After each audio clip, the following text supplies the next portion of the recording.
Le test que nous allons lui faire, c'est un test pour vous montrer comment le téléphone et les radiations que émettent les téléphones peuvent affecter l'énergie de l'être humain quand on a un téléphone non protégé.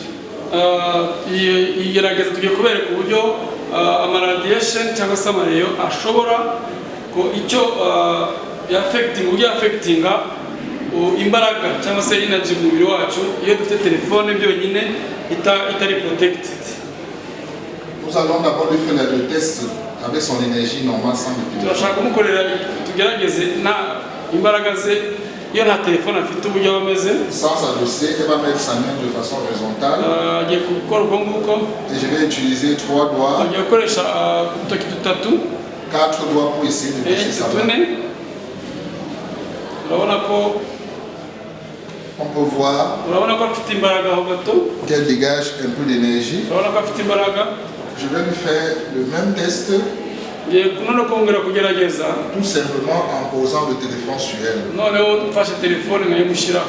on va voir la différence. Résiste. Résiste. Vous voyez, avec le téléphone sur elle, les radiations qu'émet le téléphone font décroître son énergie.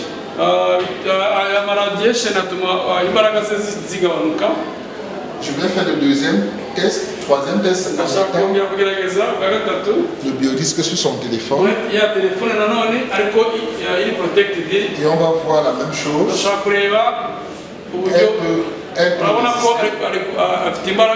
Je vais enlever le biodisque.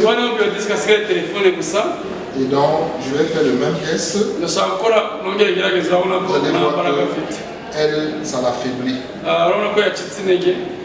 Et un peu, c'est quoi les radiations, les fréquences? On a par exemple les fréquences lorsqu'on parle. Lorsqu'on émet un son, ça émet également les fréquences. Or, les fréquences émises par le téléphone et la plupart des téléphones qu'on utilise chez nous, c'est entre 3 GHz, 4 GHz et même 5 GHz.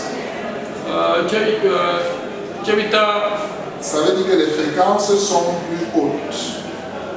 Et donc, lorsque les fréquences sont plus hautes,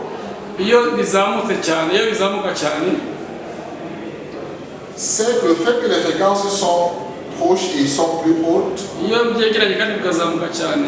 font qu'elles créent la chaleur. Et donc c'est cette chaleur-là qui va baisser l'énergie des cellules.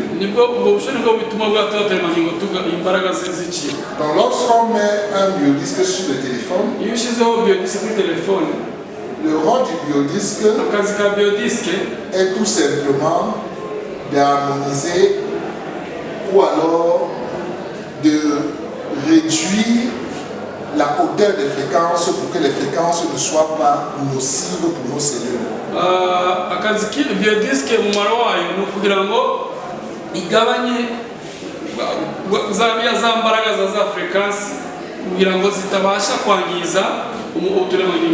Donc chaque personne qui a un téléphone portable, un ordinateur, un micro-ondes, tout appareil électrique ou électronique, vous devez savoir que ces appareils-là émettent des fréquences. Nutrition a une solution pour permettre que ces fréquences ne soient plus nuisibles pour nos cellules.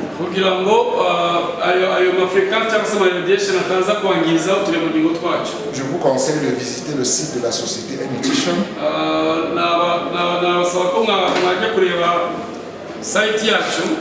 Vous pouvez aller sur Google, vous tapez NLC. NLC.nutrition.market. akadomo market. Vous pouvez avoir plus d'informations. Vous pouvez également sur Google taper quel est l'impact des fréquences électromagnétiques sur la santé. Ingaruka z'amaradiation ku buzima bwacu.